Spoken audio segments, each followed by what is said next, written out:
La team, c'est grave parce que Alassane Draman Ouattara va voir son cœur tomber dans le ventre. Guillaume Soro, après le Niger, est arrivé aujourd'hui aux environs de midi au Burkina Faso, où il va rencontrer le président de la transition Ibrahim Traoré et avec qui ils vont avoir de longues discussions et après suivra un dîner bien chaud. Monsieur Alassane Draman Ouattara, qu'est-ce que vous allez faire maintenant, monsieur le président de la République? Vous tremblez. Vous ne comprenez pas ce qui est en train de se passer. Est-ce la fin de votre pouvoir? Est-ce le début de la fin? Est-ce une chute par celui-là même qui a participé à votre accession au pouvoir?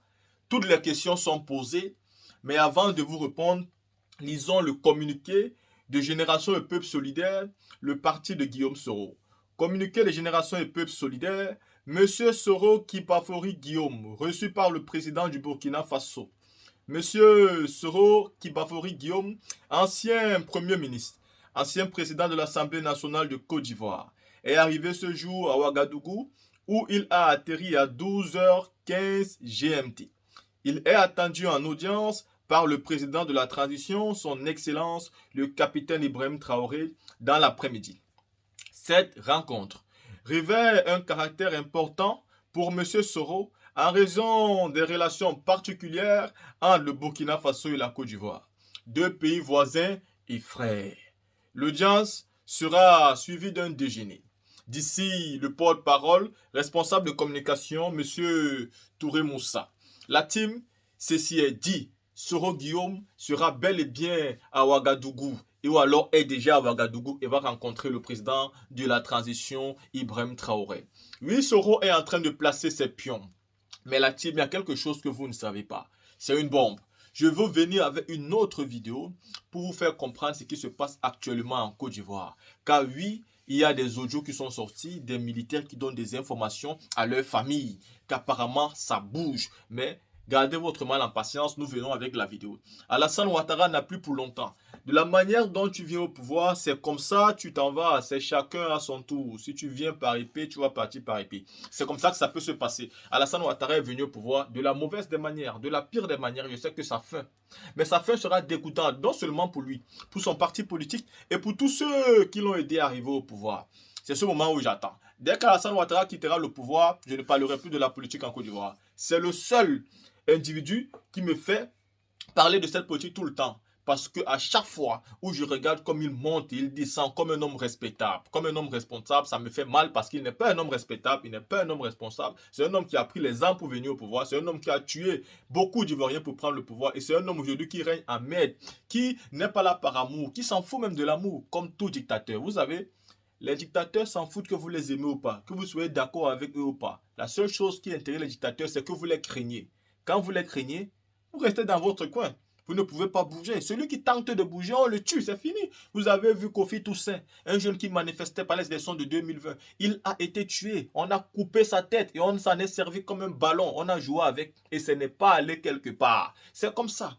Aujourd'hui, on estrade des personnes comme Steve Biko et pourtant il y a des gens en Côte d'Ivoire qui insultent le président Laurent Gbagbo matin, midi, soir. Il y a des opposants à l'étranger qui passent le temps à inciter Nadia Nibamba matin, midi, soir. Mais ça ne va pas quelque part. Tant que tu es du côté d'Alassane Ouattara, tu peux faire tout ce que tu veux. Regardez Johnny Pacheco. Il a insulté Ouattara jusqu'à insulter sa maman. Il a même dit retirer le corps de la maman de Ouattara dans la terre. Mais il n'a pas de problème. Il insulte tous les jours les opposants, mais il n'a pas de problème. Il suffit donc que vous ne soyez pas d'accord avec Alassane Ouattara pour que vous soyez extradé. Un homme comme ça ne peut pas être respectable, à mon avis. La team, à côté de ça, regardons cette vidéo où le président Ibrahim Traoré a reçu les enfants et où il est en train de faire les promesses fortes à ses enfants. C'est très bien d'avoir un président jeune qui a toutes ses facultés. La team, écoutons. Parler aux enfants et avec eux, c'est toute la symbolique de ces face-à-face. Les enfants mènent eux-mêmes l'exercice. Journalistes d'un jour au palais de Koulouba, ils assaillent le locataire de questions. De sa vie d'enfance à sa position actuelle, en passant par les droits et devoirs de l'enfant, dans le contexte actuel du Burkina, les jeunes journalistes n'ont rien occulté. Le tout se résume à la paix et comment garantir les droits dans cette situation de crise humanitaire au Burkina. Au nom de tous les enfants de toutes les régions du Burkina Faso, je vous demande de faire tout votre possible pour que les enfants déplacés internes aient un logement et jouissent de tous leurs droits. La place de l'enfant n'est pas dans la rue. Nous aimerions que les filles aillent à l'école pour construire un Faso meilleur au lieu de servir aux travaux domestiques parfois violents. Nous, en tant qu'enfants, voulons la paix et la sécurité au pays, afin que nous puissions jouir pleinement de tous nos droits restreints à cause de la crise sécuritaire. Des préoccupations justes et légitimes, reconnaît le président de la transition. C'est d'ailleurs le centre de son combat et de celui de son gouvernement. Tout est mis en œuvre pour assurer les droits, en commençant par l'éducation. Beaucoup ont été déscolarisés de force à cause donc de ce phénomène qui nous endeuille. Je pense qu'à cette rentrée, nous avons pu quand même faire ouvrir beaucoup d'écoles. Mais il faut dire que l'ambition pour nous, c'est de pouvoir créer des écoles modernes. Des écoles modernes en ce sens qu'il faut d'abord créer des vraies agglomérations où il faut créer toutes les structures socio-professionnelles. Et l'école fait partie. Et nous réfléchissons tous les jours à créer des écoles modernes. Parce que aujourd'hui, il y a beaucoup de villages qui ne peuvent pas retourner où les gens ont dû abandonner. Actuellement, les gens sont dans certains centres. On a créé un cadre pour que les gens puissent étudier. Mais ce n'est pas le meilleur cadre pour nous. Donc, nous souhaitons faire retourner les gens dans les grands centres, mais nous souhaitons créer des écoles modernes, c'est-à-dire où les enfants peuvent s'épanouir. Il ne s'agit pas d'avoir une classe avec des effectifs de 100 et quelques assez pléthoriques. Les enfants ont le droit d'être protégés, de vivre, d'être en bonne santé. C'est pourquoi le combat contre les groupes armés est sans répit. Les enfants sont également curieux de savoir la situation actuelle sur le terrain. Là-dessus, le chef de l'État rassure, le train est sur de bons rails. L'équipement, ça va. Les gens arrivent à être déployés de façon convenable et la lutte avance.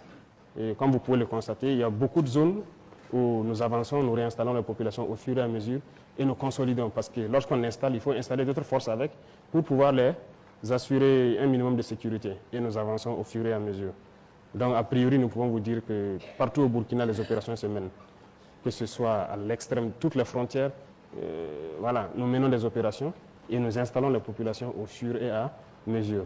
Dans ce cas, les visiteurs veulent savoir les rôles et places dans cette crise. Le président attend d'eux une génération patriotique. Il faut être solidaire.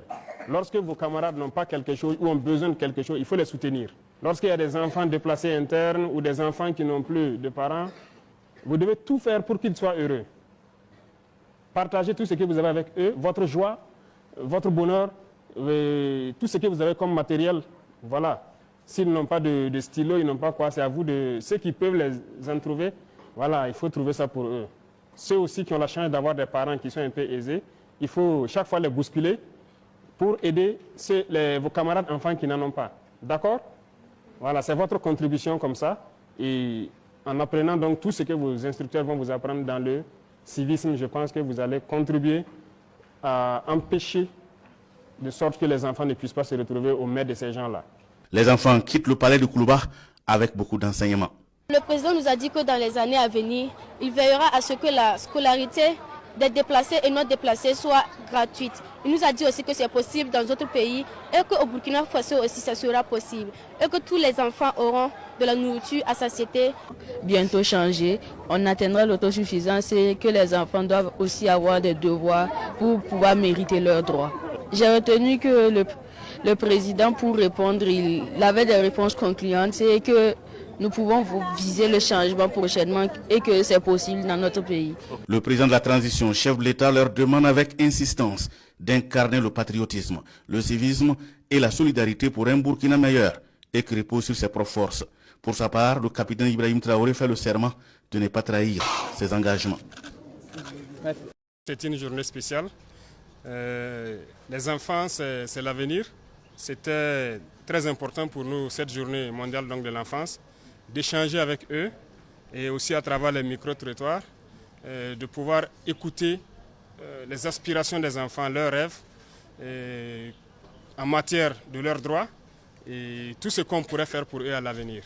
Et ça tombe juste que ce à quoi ils aspirent, c'est aussi notre leitmotiv, c'est faire en sorte que ces enfants puissent grandir en paix, qu'ils puissent être éduqués et aussi qu'ils puissent s'épanouir dans ce pays-là. Et donc je pense que le combat actuel, c'est de les permettre de vivre en paix, de manger à leur faim et d'être épanouis. On a parlé de droits, c'est vrai, de devoirs aussi. On en a parlé en long et en large. Mais une chose est sûre, nous mettons tout en œuvre, comme on l'a dit, pour que l'éducation soit gratuite au Burkina. C'est une possibilité, c'est des perspectives et c'est juste une question de temps. Une fois que ça c'est mis à l'œuvre, que les enfants aussi puissent manger à leur faim, l'autosuffisance alimentaire. Et je pense que le reste, c'est à nous de les éduquer pour ce qui concerne le patriotisme et le civisme, pour qu'ils puissent exprimer leurs devoirs.